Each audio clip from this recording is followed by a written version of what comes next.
Bobby Chemmanur international jeweller. Kerala state service pensioners union Ottapalam north unit വാർഷിക കുടുംബമേള നടത്തി. Kerala state service pensioners union Ottapalam north യൂണിറ്റിന്റെ നേതൃത്വത്തിൽ വാർഷിക കുടുംബമേള സംഘടിപ്പിച്ചു. ഒറ്റപ്പാലം വ്യാപാര ഭവനിൽ നടന്ന പരിപാടി KSSPU സംസ്ഥാന സെക്രട്ടറി NP കോമളം ഉദ്ഘാടനം നിർവഹിച്ചു.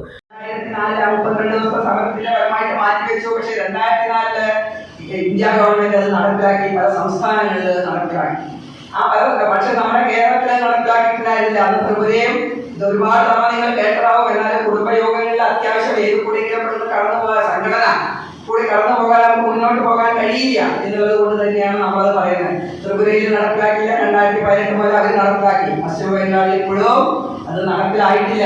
പക്ഷെ പശ്ചിമ ബംഗാളിൽ നടപ്പിലാവുന്നതും നടപ്പിലാവാത്തതും ഒരേപോലെയാണ്. കാരണം 10-20 മാസക്കാലമായിട്ട് അവർക്ക് ശമ്പളത്തിൽ ഒരു 10 പൈസ പോലും അർത്ഥനയില്ലാതെ കൊണ്ട് മുന്നോട്ട് പോവുകയാണ് എന്നുള്ളത് നമുക്ക് എല്ലാവർക്കും അറിയാവുന്ന പത്രമാധ്യമങ്ങളിൽ കൂടി കാണുന്നു. പക്ഷെ അവിടുത്തെ മുഖ്യമന്ത്രി പറഞ്ഞൊരു വാചകമുണ്ട്: നിങ്ങൾ എങ്ങനെ സമരം ചെയ്താലും, നിങ്ങൾ എന്നെ തല്ലിക്കൊന്നാലും നിങ്ങൾക്ക് ഞാൻ 10 പൈസ തരില്ല എന്ന ധാർഷ്ട്യത്തോടുകൂടി പറയുന്ന മുഖ്യമന്ത്രിയെ നമ്മൾ കണ്ടു. പക്ഷെ നമ്മുടെ മുഖ്യമന്ത്രി പറയുന്നില്ല, തരില്ല എന്ന് പറയുന്നില്ല.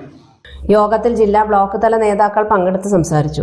യോഗത്തിൽ കലാപരിപാടികൾ അവതരിപ്പിച്ചവർക്കും SSLC+2 ഡിഗ്രി തലങ്ങളിൽ ഉന്നത വിജയം നേടിയ വിദ്യാർത്ഥികൾക്കും അനുമോദന സമ്മാനങ്ങൾ വിതരണം ചെയ്തു. കൂടാതെ 80 വയസ്സ് പിന്നിട്ട അംഗങ്ങളെ ആദരിക്കുകയും ചെയ്തു.